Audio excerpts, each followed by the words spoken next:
How to fix EA, your credential have expired. First of all, open Google Chrome. Now, go to the EA page, then tap on sign in.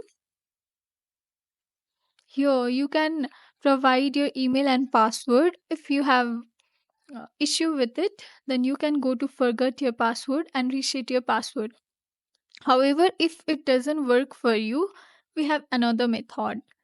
So simply first of all click on these three dots here and tap on history. Okay, so here you can find clearing browsing data. So tap on it. Make sure that this browsing history, cookies and site data, cached emails and files are ticked.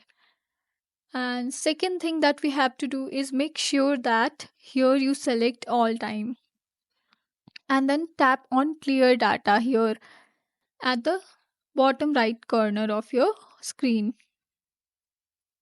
Now tap on clear. You can tap on clear and then this will clear your browsing data and reset your site. So I hope this will help you fix your EA credential. Thank you for watching this video.